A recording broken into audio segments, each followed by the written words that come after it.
पैसों की कमी थी पर मोहब्बत की नहीं। एक कमरा था, 11 अफराद थे और बहुत मोहब्बत और प्यार से एक कमरे में हम रहा करते थे। उस वक़्त अम्मी जॉब किया करती थीं, यानी कि जॉब भी क्या करती थी, लोगों के घरों में काम किया करती थी। लोगों के घरों में बर्तन मांज कर अम्मी ने हमें बड़ा किया।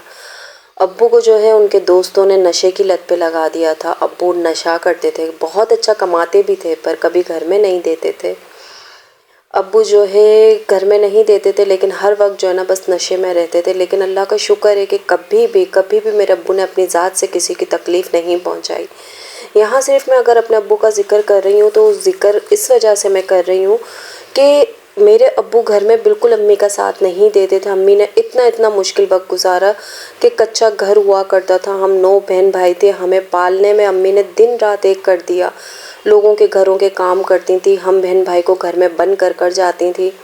और बारिश आ जाए तो बेले का बारिश ऐसा आता था कि सैलाब की तरह। अम्मी बताती थी कि चारपाइयाँ रख कर एक दूसरे के ऊपर, फिर अम्मी सबसे लास्ट वाली चारपाई पे हमें बिठाया करती थी।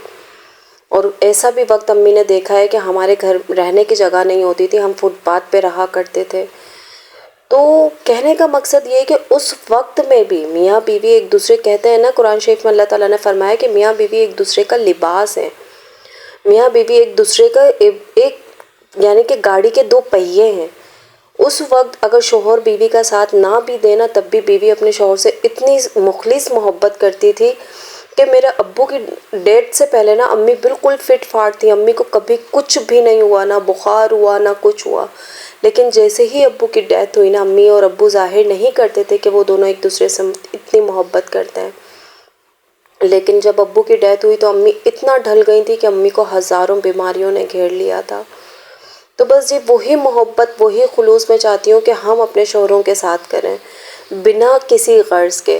लेकिन आजकल की औरतें क्या करती हैं कि अगर शौहर घर में कमा कर नहीं ला रहा है, कभी उससे कोई भूल चूक हो जाए, कुछ हो जाए, तो हम जो है ना उसे ब्लेम करना शुरू कर देते हैं कि भाई हमारी ये ख्वाहिश पूरी नहीं हुई, हमें फ़लाँ ब्रांड का सूट पहनना था, उसका शौहर अपनी बीवी को ऐसी शॉपिंग करवाता है, वैसी शॉपिंग करवाता है। हमारे गिले शिकवे ही अपने शौहरों से ख़त्म नहीं होते हैं। देखिए, मैं 8 भाइयों की अकलौती बहन थी। जब मेरा रिश्ता अपने हस्बैंड के साथ हुआ तो उनकी जॉब तक नहीं थी, मेरे ससुराल वाले किराए पे रहते थे। यानी मेरे रिश्तेदारों ने इतनी बातें बनाई कि ये शमा जो है ना इस घर में खुश नहीं रह सकेगी, ये आसाइशों में रही, ये पली बड़ी है। लेकिन मैं जो देखती थी ना, मैं अपनी अम्मी का रहन सहन देखती थी, मेरी माँ की मोहब्बत देखती थी अपने बाप के लिए, तो वही सब कुछ मैंने अपनी गिरह में बांध लिया था। शादी से पहले बेशक मुझे ना नहीं आता था ये सब कुछ, कम पैसों में गुजारा करना। लेकिन जब कहते हैं ना कि औरत अगर समझदार हो, घर में सुकून चाहती हो, तो वो सब कुछ कर सकती है। औरत अपने घर को जन्नत भी बना सकती है और अपने घर को दोज़ख भी बना सकती है। वो औरत के अपने हाथ में है। अगर हम अपने हस्बैंड से चिक चिक करेंगे कि भाई आप ऑफिस से आए हैं, और हम कहेंगे हमारे घर में ये नहीं है, हमारे घर में वो नहीं है, आप हमें पैसे देकर नहीं गए तो मैं खाना नहीं बनाऊंगी। लेकिन देखें, ये सैटरडे का दिन है और आम यानी कि महीने का एंड चल रहा है और बजट मुझे पता है कि आउट है। मेरे हस्बैंड के पास अभी इतनी गुंजाइश नहीं है, तो मेरे हस्बैंड उस दिन पैसे दे के नहीं गए। आलू प्याज टमाटर हर चीज़ ख़त्म हो चुकी थी, यहाँ तक कि आटा और घी भी, बिल्कुल थोड़ा सा घी था। तो यहाँ मैंने अपनी दिमाग लड़ाया, मैंने कहा यार जो चीज़ घर में पड़ी है, मेरे हस्बैंड आए तो उन्हें टेंशन ना हो, मैं पका के अपने बच्चों को भी खिला दूँ। हस्बैंड ने सुबह से कुछ नहीं खाया था क्योंकि हस्बैंड के पास पैसे नहीं थे, और सालन भी नहीं बना था कि मैं एक दिन पहले कि मैं हस्बैंड को वो देती, तो वो ऑफिस लेकर जाते हैं रोज़ का लंच। तो हस्बैंड ने पूरा दिन कुछ नहीं खाया था, उन्हें भी शदीद भूख लग रही थी। मैंने खिचड़ी बनाई, चटनी बनाई जिस तरह मैं बनाती हूँ, हरी चटनी बनाई, लाल चटनी बनाई। इस तरह माशाल्लाह हम लोगों ने पेट भर के खाना खा लिया।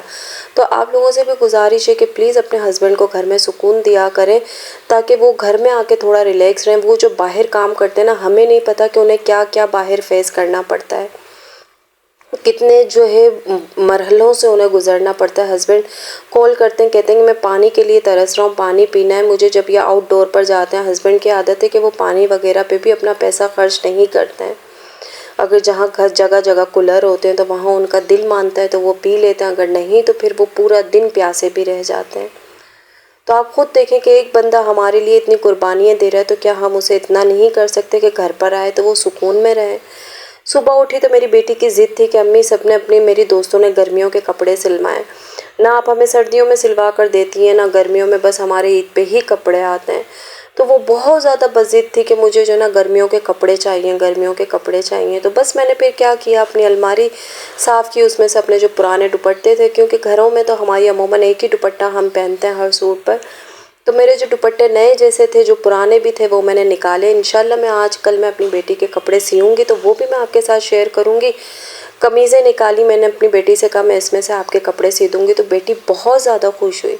देखिए हम जो है ना समझदार बन सकते हैं, समझदार बीवी, समझदार माँ बनकर अपने घर को हम चला सकते हैं कि किस तरीके से हम अपने शौहर को अपने घर में खुश रख सकते हैं, अपने बच्चों की ख्वाहिशों को हम कैसे बग़ैर पैसों के अपने बच्चों की ख्वाहिशों को हम पूरा कर सकते हैं।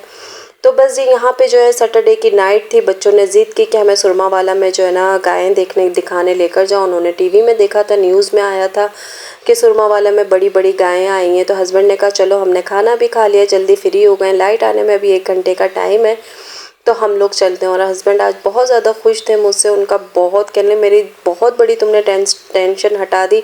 मैं बाइक पे आते हुए यही सोचता हुआ आ रहा था, हस्बैंड का मोबाइल भी ख़राब है, वो ऑफ़ हो चुका था, कि हस्बैंड मुझे कॉल करके बोलते कि भाई खाने का तुमने क्या किया है, क्या नहीं किया। हस्बैंड घर पर आए तो उन्हें खाना तैयार मिला, तो वो इतने खुश हुए कि दिल से मुझे दुआएं देने लगे। इस तरह करने से हस्बैंड के दिल में हमारे लिए मोहब्बत भी बढ़ती है, इज़्ज़त भी बढ़ती है और प्यार भी बढ़ता है। और सबसे बड़ी बात मैं कहूँगी कि हम अपने पैसे ना हो के बिना हम अपने बच्चों को घर में अच्छा माहौल दे सकते हैं, सुकून दे सकते हैं। बस जी सुरमा वाला गए तो देखें जी अल्लाह ताला हमें कहाँ कहाँ से नवाजता है, हमारी नीयत साफ़ होती है। मेरे बेटे को जंपिंग का बहुत शौक़ है, तो यहाँ फ्री में जंपिंग भी थी, बहुत अच्छा यहाँ का इंतज़ाम हुआ था। तो बस जी यहाँ पे बच्चे बहुत ज़्यादा खुश हो गए, तो हम सब भी बहुत अच्छा मेरा दिन गुजरा। बगैर पैसों के भी हम खुश रह सकते हैं, खुशियाँ समेट सकते हैं। तो बस जी वो हमारे अपने हाथ में कि हम कैसे स्मार्ट बीवी बनकर अपने घर को चला सकते हैं। तो बस जी यहाँ हमारा छोटा सा सैटरडे की मेरी ये नाइट रूटीन मैंने आपके साथ शेयर की। उम्मीद करती हूँ आपको पसंद आई होगी। आप सब मेरी बहनों से एक ही रिक्वेस्ट है कि प्लीज़ अपने घर में खुश रहें, अपने हस्बैंड को, बच्चों को खुश रखें। खुश रहने के लिए पैसा ज़रूरी नहीं है, बस थोड़ी सी समझदारी से काम लिया करें कि ताकि अपने घर में सुकून रह सके।